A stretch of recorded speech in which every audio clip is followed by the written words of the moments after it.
Hello, everyone. Welcome to Martial Opera Oral History Project. I'm Laura Andreini, soprano based in Florence, Italy, and I'm going to introduce you Eva Salzman and Scott Joyner. And as an artist of the Martial Opera Oral History Project, I'm going to conduct this interview, introducing you to a deeper knowledge of the American composer Eric Salzman. And because the purpose of the Martial Opera Oral History Project is to collect, preserve, and disseminate the stories of distinguished contemporary composers. Following their interview, me with other singers and the pianist Amir Farid will be performing in a concert that will take place at the Cell Theater in New York City on February 28th. And I'll be performing the piece On the Beach at Night by Eric Salzman. Eric Salzman was a postmodern avant-garde composer. He passed away in 2017 at the age of 84. And we are here, and I welcome again Eric Salzman, brilliant and polyandric artistic daughter, Eva Salzman, and Scott Joyner, composer and singer, and who I believe was a great connoisseur of Eric's person and music, and as well as a friend. Welcome, and it's a great pleasure to meet you. Great pleasure to meet you. Thank you for being here and allowing me to know more about this wonderful composer. For Eric, music theater is the most ancient and the most modern of the arts, the most esoteric and experimental, and yet at the same time the most popular. It is full of these contradictions, which is what makes it exciting and relevant. He was one of the founders of the new music theater, and he has worked in every aspect of new music theater as composer, writer, director, artistic director, dramaturg, and producer. So just to give an impression of the great personality and about his background, Salzman was born in New York City in 1933. He studied in Columbia University and in Princeton University, and abroad he got a scholarship in Europe. So he has been in Italy at the very prestigious Accademia di Santa Cecilia in Roma, and he studied at the well-known Darmstadt Ferienkurse in Germany, also with Stockhausen. And then he was a music critic for the New York Times. He has written also for many publications in many countries, and he was involved as an artist or teacher in many prestigious universities and conservatories in the US and in Europe. He has received many awards and Grammy nominations. He co-founded and served as an artistic director for major performances organizations, and he has been artistic director of the Center of Contemporary Opera in New York. Well, the first question that I'd like to ask you, Eva, is how much has being your father's daughter inspired you in life from an artistic and personal point of view? Did you enjoy working with him, also with your poems? I will say a couple of personal memories because his writing, his reviews at home entailed him playing music at top volume in his studio. And the studio was right next to the kitchen where I was doing my homework. And this was accompanied by him pounding away on his manual typewriter. And anyone listening, including you, may want to look up and have a look and even type on a manual typewriter to see and hear what that's like, the old days. And of course, he was writing his reviews for Stereo Review, for the Times and the Herald Tribune. And the fact that being raised in a musical household meant that we were forced to have piano lessons, which in the beginning, I mean, this is what changes as you grow up and you realize what started off as something that was incredibly embarrassing becomes a gift. And I remember this specifically with respect to the piano lessons because finally, at the age of 12 or so, we no longer had to practice every day for a half an hour. And within about 2 months of that, I went back to playing the piano and said, this is a very nice thing to be able to do. So that was one thing aspect. Apart from uh, there are so many, there's obviously, I have to pick out a lot of personal memories and also professional. My grandmother, his mother, wrote music theater herself. I studied dance. So there was floating around a lot of the components of music theater.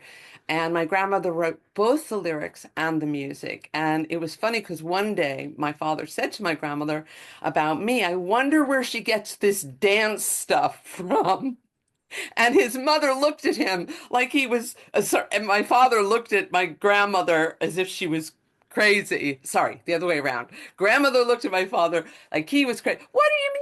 Where does she get the dance stuff? So, of course, when it's interesting how these things become a given, and therefore you kind of forget the connections. Apart from the practical stuff, atonal music that was weird for everyone else I knew, experimental atonal music was just normal every day for me. Um, I mean, everything your parent does when you're a teen is embarrassing. It goes without saying, but I never thought about that. But when I look back on it now, of course, I was exposed to a range of music, including classical and more experimental contemporary music. And it was the most people just found it weird. And it was only, so of course, as a teenager, I had to kind of hide this. Um, and I think with respect to the experimental that quality, I look at my own work and my own writings that range from both formal, traditional, all the way across to more experimental and free verse.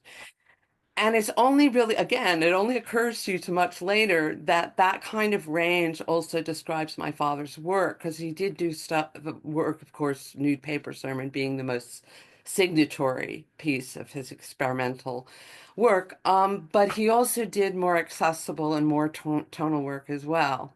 So in a lot of ways, probably I haven't even thought about some of them. And I did think about them more before this interview. Does make it hard to rebel when your parents are doing the kind of, the unusual stuff. Made me go the other way towards the traditional. So you end up with a bigger bag of tricks as a writer. And that's a very good, you end up being used to writing in a different, being able to employ different strategies and structures. Um, and I feel like I'm taking up too much time with this, and maybe if there's time, I'll get back to some more later on. Amazing. Thank you for sharing. And well, of course, his compositions range from the atonal to the tonal, as you said, from the avant-garde to the more traditional narratives. And he was called a visionary of the future of music theater that blurs the lines of time and genres by mixing the sounds of Renaissance consort and motet singers with a modern inclusion of electronic sounds and an actor, narrator as a media or cultural voice. And the new music theater was created outside all previously known categories. But as Eric said, music theater is the return of something older than opera itself, but also something quite new. And it was already about 10 years ago when he said that music theater was in an evolutionary place close to where, for example, modern dance was in the mid 20th century. So my question is today, would you find his music still considered odd or unusual for some of the musically erudite, or and also about his compositions, the libretto, so the word is less important than the music, or is the music to serve the text, or maybe is there a new point of view of balance in overall artistic creation? Eric had an absolute favorite topic, and it was foxes and hedgehogs. And it comes from this fragment of poetry by Archilochus. And in its entirety, the fragment is, "The fox knows many things, but the hedgehog knows only one big thing." And Isaiah Berlin, I think, used this quote when Eric first encountered it as a young adult. But one thing that Eric avoided was choosing one specific thing to be. And I think when you go through the conservatory institutions, it's easy to come away with the impression that I should be this, the best kind of music is this. And he went through little phases where he would follow a particular school. And so the piece that Laura will be performing is actually from a time when his music sounded like a school. And this was what was being taught at Princeton in the late 50s by Milton Babbitt and Roger Sessions. And Eric was especially influenced at that time by Sessions with this linear chromaticism that was atonal and contrapuntal, but with really long singing lines and phrase accents. You know, to come back to something from poetry, Eric was very attuned to phrase accents, and you'll hear that when the music's going. You may not know where in the musical structure you are, but you'll always feel the sentences have this balletic completeness that theatrically the music always works. And when Eric was at Columbia before Princeton, one of the things he was most excited about were the non-music teachers he had. So he studied with Lionel Trilling, who was a very famous literary critic, and he studied with Mark Van Doren, who was a wonderful poet that inspired a lot of the Beat generation. And he even wrote a liturgical drama based on the life of Joseph, a verse drama. And so he loved words as much as he loved music. And I don't think they were ever separate for him.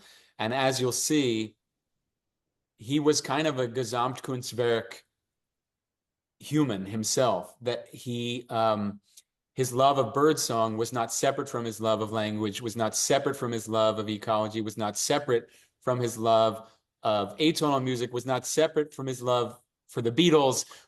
It was like he viewed himself as this big cabinet that had all these things in it, and in any given work of art, as his career progressed, he could take anything out of the cabinet and use it for his art.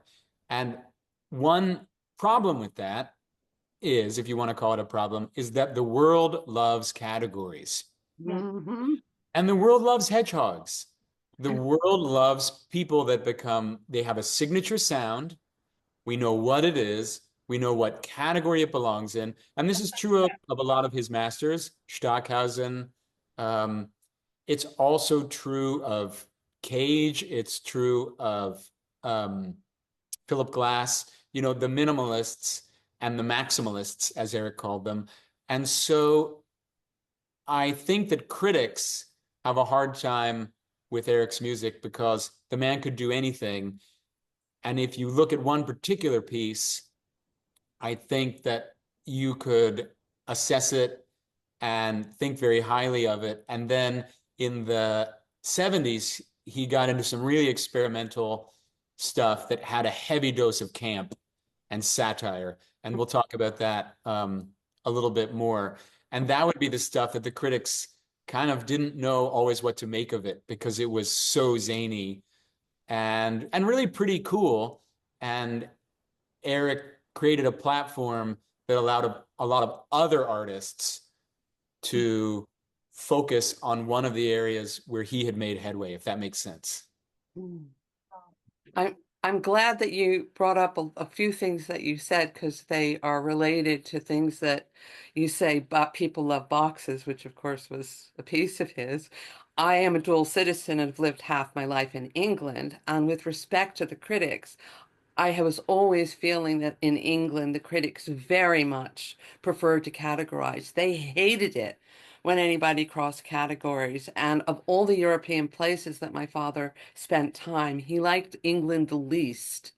And I wonder whether that was, I mean, I don't know this, but it would make sense from what you just said.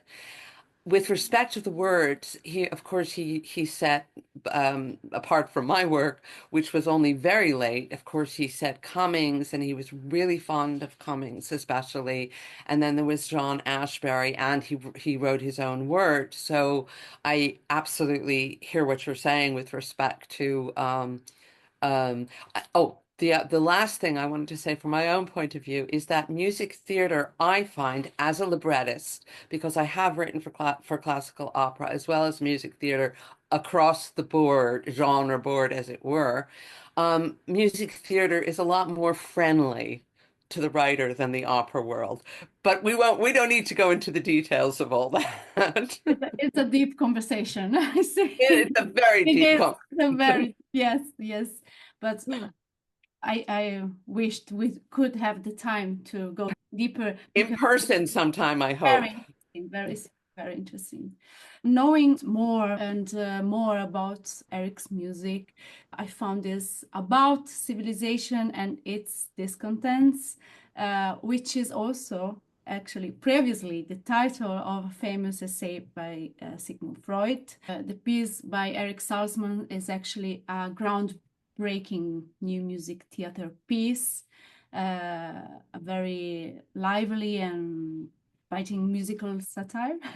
And both Freud and Salzman have an innovative approach to their respective disciplines. So, do you think they shared the main themes like existential discontent or the limitless sense of connection with the universe, and social tensions and cultural tensions? So are these themes that urged Eric, so he made his own and shared with his compositions, or is just limited to this single piece with some irony on it?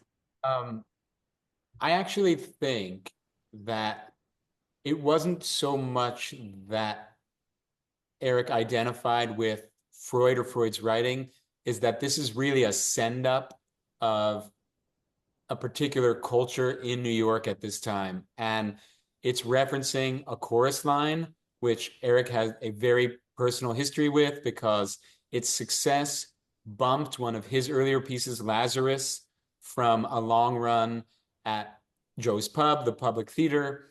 And so he's actually making fun of a whole culture of, New York intellectualism in the 60s and 70s. And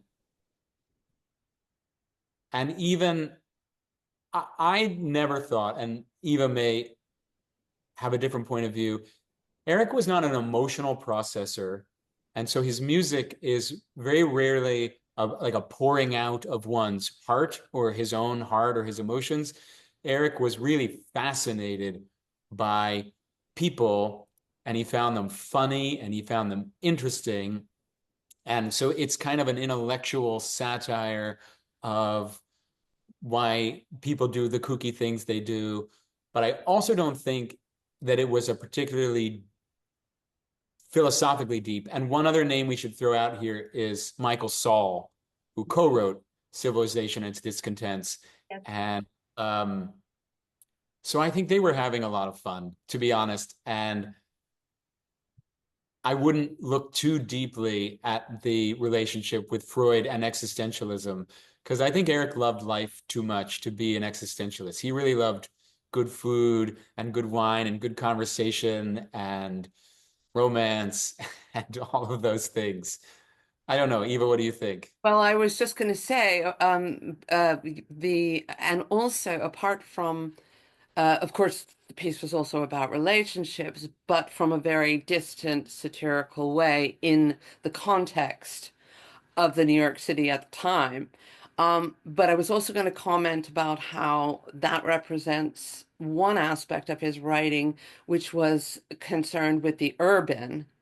And we're going back to the extent and range again of what he did and what he was interested in, because this piece is an example of a satire of the urban and the relationships too, although not from any particular personal point of view, as opposed to the work of his and his own life as a birder and naturalist to the rural. So all of those things played a part, and this is an example of pieces that he did that very much were about and integrated aspects of current affairs and politics, less so feminism, which was one thing that featured in my text that I wrote for him, which was the only piece we did together very late in the day. And the other connection I was going to make about that piece and his work is in this piece in particular, using the Freud and then, kind of paralleling or putting one on top of the other, because the piece that he and I did was a piece on Cassandra, which is a reworking of an ancient myth and an ancient person, and in a contemporary setting. So in a sense, I mean, I wasn't thinking about this, but in a sense, it kind of adopts Dad's sort of, range of usages, how he, took something from the past and something from the future. His interests and his writing about politics, more the nature, I'd say, and current affairs, I call it, more than politics, and how that figured in his work. And that was the piece that he and I did, which was a long poem written for a single voice monologue. And it made contemporary this old story of Cassandra, who is prescient, looking to the future and always warning everybody about what's going to happen, and nobody ever listens to her, no matter how many times that she's right, which I think is perhaps something interesting to kind of think about in this day and age, or to think about historically, circling the way history circles round rather than moves in one direction. And it used some satire. So. One other important thing to say quickly before we move on from civilizations is, if you think about the other theater pieces that were very popular in 1972, 73, you're looking at Godspell and Pippin. And those are like standard musical theater, but very campy.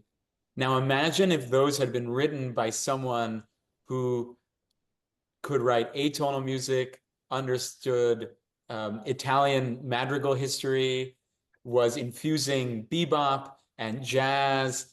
And that kind of explains why Civilization and Its Discontents is such a unique work. It's an amalgam of all of these really different things. At one moment, you will hear really jazzy harmonies, and at the next moment it's pop music, and at the next moment it's a fugue, and at the next moment it's something else. And I think this is one of the reasons why European audiences, Rai, I think, gave it its biggest award, the Prix Italia.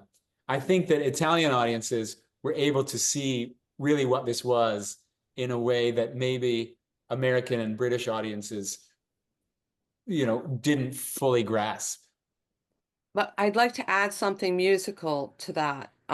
So I'm glad you said that, because with my more limited knowledge, and of course you'll be in the position to contradict me or change it.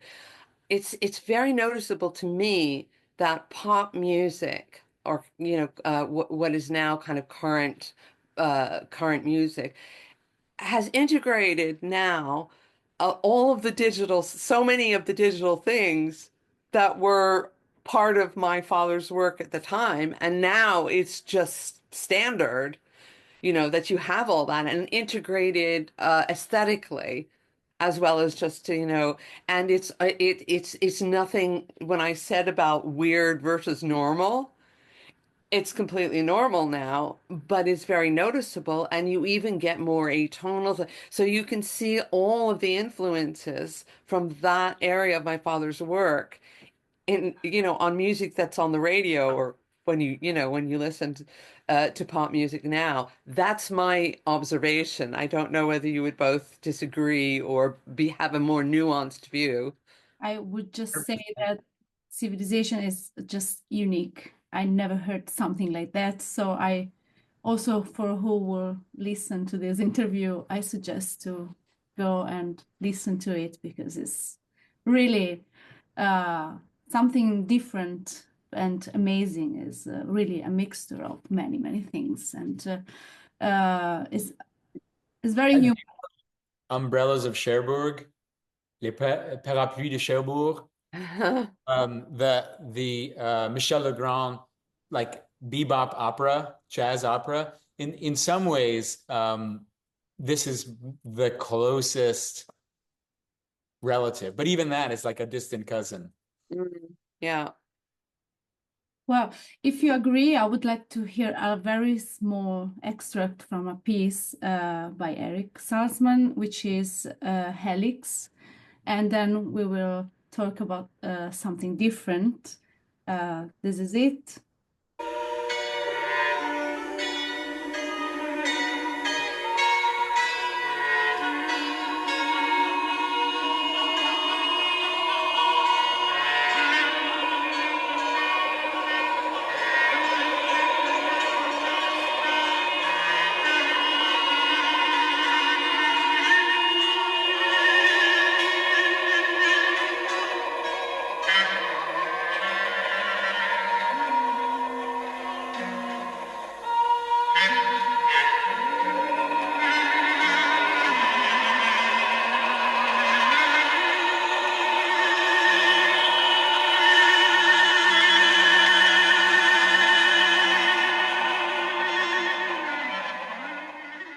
So just 1 minute to have an idea. Just so you, a funny story about that recording is at some point in the recording, there is a crotale, a heavy metal cymbal that fell. Mm-hmm. And there was this question of whether it was an otherwise perfect take. And there was a question of whether they should re-record it. And if you wonder what kind of person Eric was, he said, no, I want to leave it in there with that playing because that's more interesting. That's true to life. And so that really tells you what a fun and creative approach he had to the whole art of music making. One of the things I say to students is watch out for mistakes. They can they may be better than what you were thinking about in the first place. Very, very interesting. It's opening my mind. Eric was known as an enthusiastic bird watcher. His passion for the natural world and birds was reflected in his artistic work, as we just heard, and influenced the approach to composition, especially regarding vocality. Eva, would you like to tell me more about his meeting point between bird watching and composition? Was he really that obsessed with bird watching, and how did he become interested in this type of observation? Well, possibly, I mean, it would have started when I was young or before I was born, but yeah, you could call it an obsession. Weirdly enough, you could call it a competitive sport. And having been traveled with him on bird watching expeditions, I have seen birders gather across the world and fight each other as to whether somebody actually heard or saw this particular bird. But my father was, when he died, he had obituaries both in the New York Times and in the Southampton Press out in Long Island, because my family has a house in Quogue, which his parents bought 80 years ago, and he became an expert and somewhat of a celebrity out there as a bird watcher and naturalist. He led walks for Audubon. He was on boards. He wrote a column that was called Under the Name of Henry David, which was a play on David Henry Thoreau. As a child growing up, it was another embarrassment. But later on, when I shared with him certain sightings and went on certain trips, it changed. But what I wanted to tell you about is another one of his how he learned to identify birds by song and sound, because that is less common, I think. I could be wrong about that, but I think his knowledge in that particular area was bigger.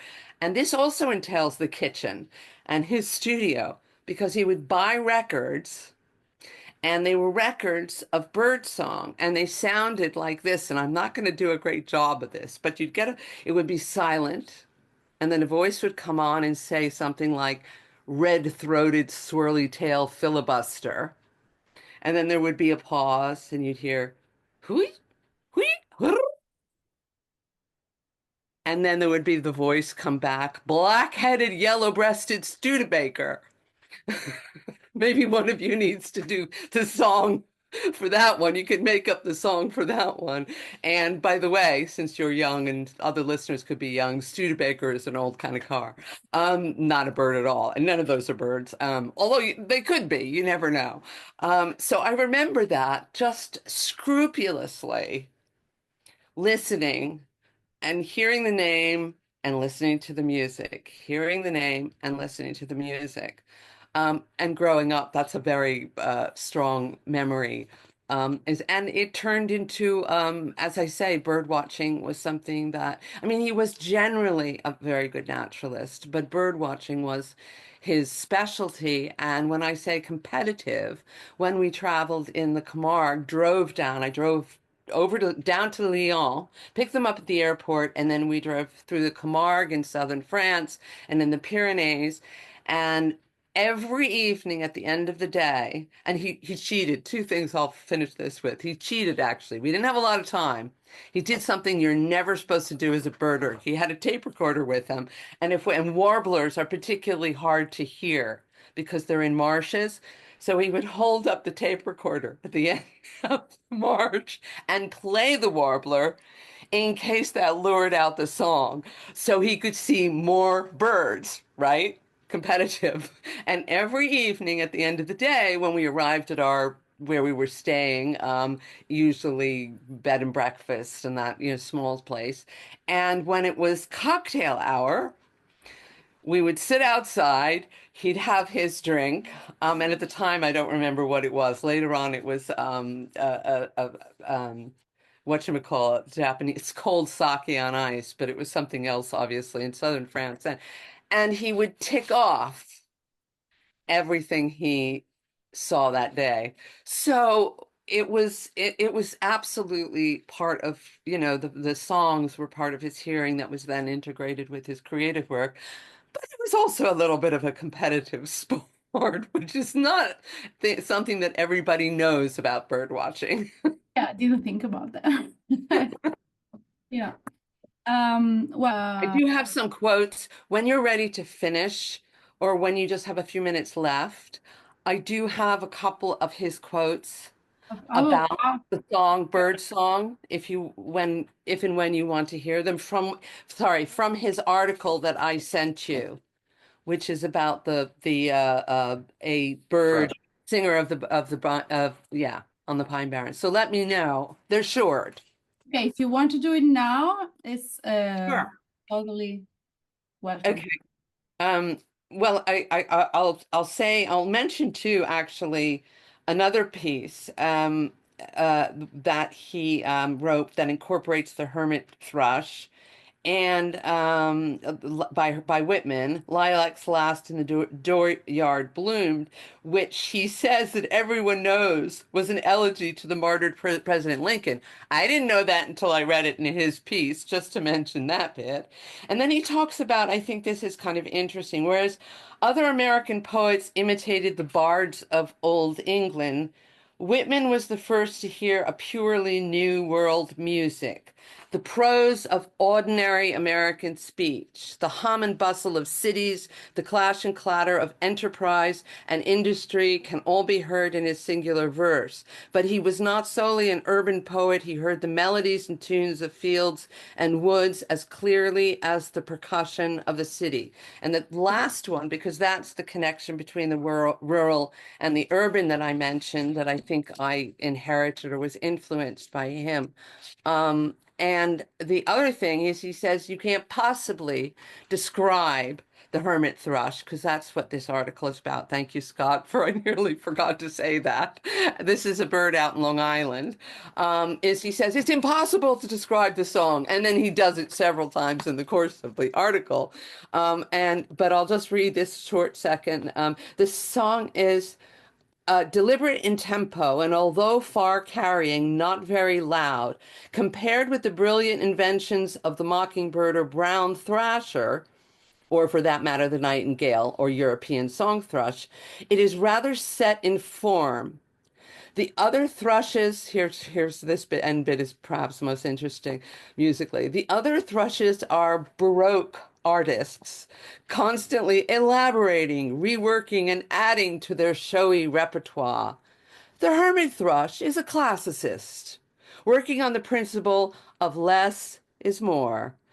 Multum in parvo. You'll probably be able to translate that more than well, it looks like most, a lot, it's more. Yeah, little is more. I would say that in poetry, less is more. That's in writing. In any creative teaching, I think I tell my students sometimes, a lot of the time, think less is more, can be more. Less is more. Yeah, less is more also. Daniel Ferro from the Juilliard, he was saying always this phrase. It comes to my mind. So,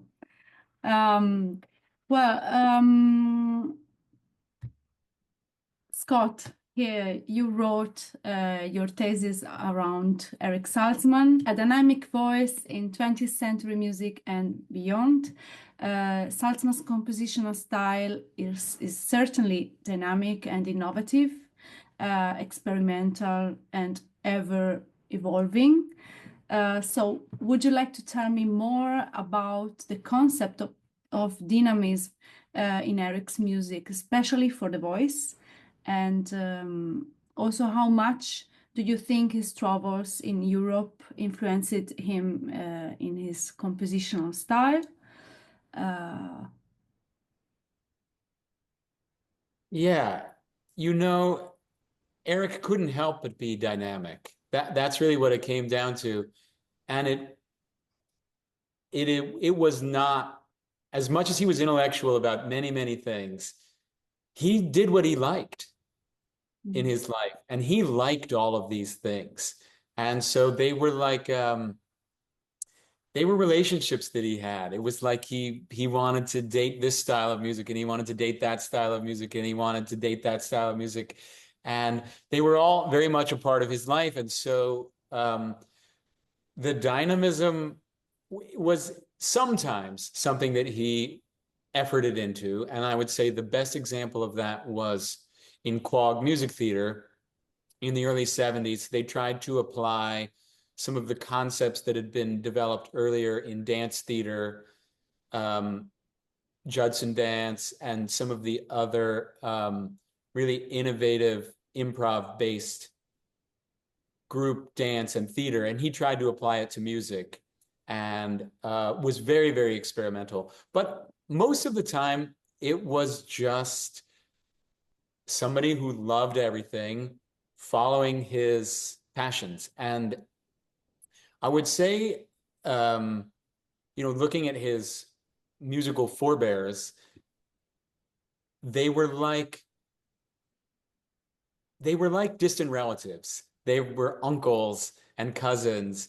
And so if you look when he went to Italy the first time in the 50s, there's a picture. Peter Maxwell Davies was also a Fulbright that year, and so they went together. And there's a picture of these boys hanging out with John Cage, like posing around the hood of a car. And Cage was around. He wasn't really teaching there, but these people were sort of in his life, in and out of his life. When he was in college, he had gone to see a performance of Cage's Landscape #4, which is for 12 radios on the stage.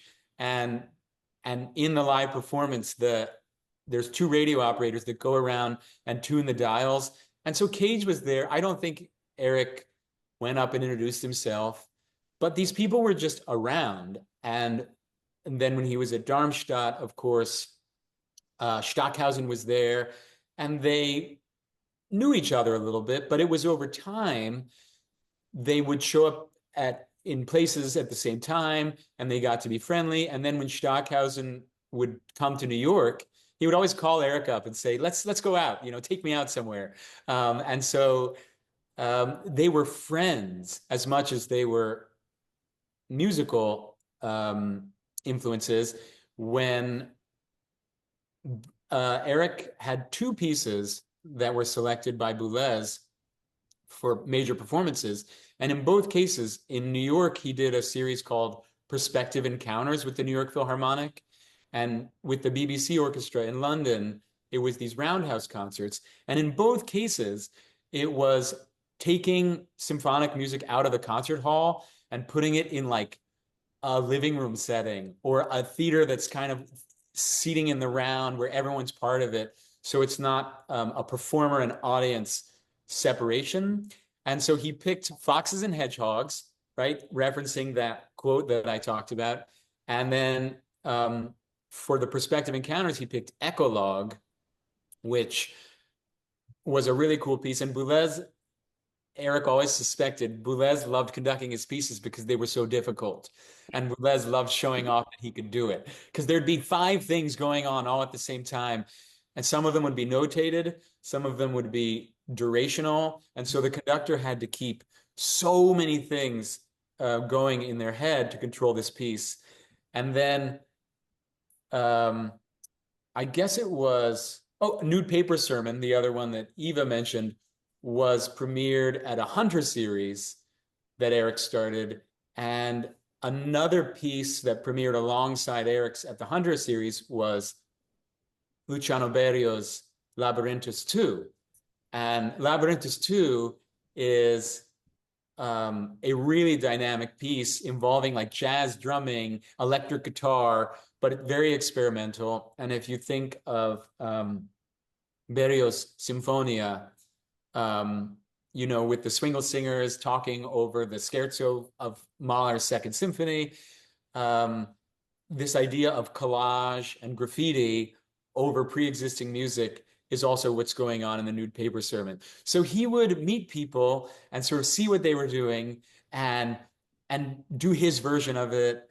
And he did that his entire life to where it was like styles that you would never expect someone from that world to go into. Tango, ragtime, and so that's the dynamism. It was just the way he lived his entire life. I think just to add to that, because I remember some of these people, and it's not unlikely that the whole ragtime thing that was revived in the Sting may have started in our living room, because during parties among the people there would be the composer William Balcom, who I think teaches, unless he's retired, in the Midwest. I can't remember where exactly. I've had some contact with him and I keep meaning to reestablish that. And Josh Rifkin, who both subsequently recorded, and I think it was None Such, where my father was producer for many years. And during the parties, Balcom and Rifkin would sit down, and they later recorded albums themselves of ragtime. And then after that, the Sting came out. They played this out of a book in the living room. So we always wondered whether or not we could, the kind of revival of the ragtime might have started there. I also remember the pianist Charles Rosen visiting us. I must have been a teenager. All I remember is that this man started to talk. I must have been pretty young or a teenager. And I looked at him and I realized never mind the pianist. He was a genius. And I just sat on the floor and he never stopped talking. And I realized that it was okay if nobody else talked. And he must have talked for 2 hours, his knowledge and so on and so on. So these were the people that, my father was, my father knew, was probably influenced by, may have influenced himself. I sent you some pictures, I think, of him with Maxwell Davies, and I can't remember who else. If there's no time, but I do have a Barrio story when Barrio came out and visited Quogue, and if you have You time, should tell the story because I was going to talk about so Boulez visited the house in Quogue, and then there's a very funny story of Barrio's boat trip. And tell the this story. is it. Of the boat It's trip. written, it's included I was commissioned to write for Agenda British magazine, journal, literary journal, poetry and opera, and I said to the editor, you got to have a piece of my father's too. So they ended up publishing us both side by side in this issue. Luciano Berio, who was then teaching at Juilliard, sailed his boat with his small daughter up the Hudson. And by the way, I live in the Hudson Valley myself now, and through the inland waterway on the South Shore, dragging a sign net the whole way. Upon arrival in East Quogue, he hung this up outside our house and removed all manner of bizarre sea creatures, including some edible fish, which were then all thrown into a vast pot. He boiled the bejesus out of the whole mess, scales, bones, and shell, then picked out bit by bit from our individual bowls as we were eating from them. So he made no attempt to take out to descale or anything. This is actually my mother's version of telling this. I have my father's version too. As we ate, and as we ate it, picking out the scales, bones, and shell, we were murmuring our praises of what Berio assured us was an authentic, and here I'm not going to pronounce correctly, and you've got to correct me here, Laura, zuppa de pesce Livornese. from Liguria, where he was born, which you would have known. And so Oh my God. Yeah. Did you eat it as well, or you were not born? I may not, maybe it was when I was at college because I don't recall it. It doesn't mean that I wasn't there when it happened. It could have been But you would have been very young. Yeah. We lived in Europe when I was 4 and 5 years old. I have some memories. We traveled after that. There are many things I've obviously forgotten. But it wasn't a clear line between life and the art. It was all intertwined. And I think that's what's so neat about these stories. Yes. Eric was beloved for his intellect and his thirst of knowledge, his warmth and generosity of spirit. And Scott, do you have something about his life or some anecdotes or about your relationship with Eric that we would like to share with us? The main thing to say about him is that he was very generous. Generous with his time when he wanted to be, generous with his stuff. He wasn't selfish with his stuff. If the house was free, he would say, oh, I'm out of town, go live in the house. He always wanted everyone to come visit. He and Lorna wanted to feed people. They wanted to be around, and he wanted to hear your stories and tell stories. And he had a really funny story about Darmstadt. There was a piece, I think it was Stockhausen piece that was rolled up in scrolls, and they had to take the music out of the scroll and roll it out, and somebody famously shouted from the audience, oh, it's rock and roll. And he just thought that story was so funny. And he told this funny story about when he was visiting Lorna at Cornell, his wife. They weren't married yet. And Vaughan Williams was there, and he was listening to some modern concert. And he and Lorna both swear that they saw Vaughan Williams reach up and turn his hearing aid off because of the fire. And he would tell you stories like this all day.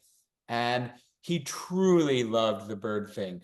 Every day after dinner, he would sit on the porch and he would say, in a few minutes, there's a brown footed Studebaker, to take Eva's joke, that's going to come out of the trees at any moment. And you'd say, how do you know that? He'd say, trust me, I just know it. And he said, I can hear it. And he just loved this kind of thing. And he'd wake up early in the morning and he'd walk out to the marsh and he would just sit in a chair and watch the sun come up. And I would go out there and he would always say, go for a swim in the bay. And it was like an old European life that you read about in a Hemingway novel sometimes. And that was really beautiful. And so Eva has a twin sister, who's also a composer. And I know it wasn't easy to grow up with parents who were so involved in a heady life of intellectualism. But the upshot was, I know that you all got to be around this culture and sort of absorb this rich European approach to living. I think that what you just said, yeah, there was a lot of competition in the household for attention. And as a child, we didn't go first or second. And as in the later years of his life, there, as sometimes happens, there was this kind of recognition. Oh, paper again. Recognition that of some of the things that, I wanted to spend more time. And I went out there, did a whole bunch of recordings, which Scott, my mother and my sister has them, and I think they'd be really useful because we are now reviving this idea for a book. In addition to some other I'm working on some memoir stuff about him, but I've also been talking with Scott about putting together, editing a book of his writings, both the bird writings and some music writings, if that's possible to do. And what I should say about the another thing about the family is that we kind of grew up as a double parent family, and my grandparents, my father's parents, were very responsible for my father being able to do what he did in the same way that they're very responsible for me being able to do what I did. We went to Europe when we lived in Paris and went all over Europe for 9 months. My parents were there and met quite a lot of composers that my father had work done. Were there much longer, and we were at my grandparents' house around the corner. They had a house around the corner, a minute away. So this worked for my parents. So my father was able to pursue his music. We also, of course, had the great benefit of my grandparents. And they made it possible. They were born in the old world, or most of them, and they very much wanted to give their children and grandchildren what they didn't have, including the house in East Quogue.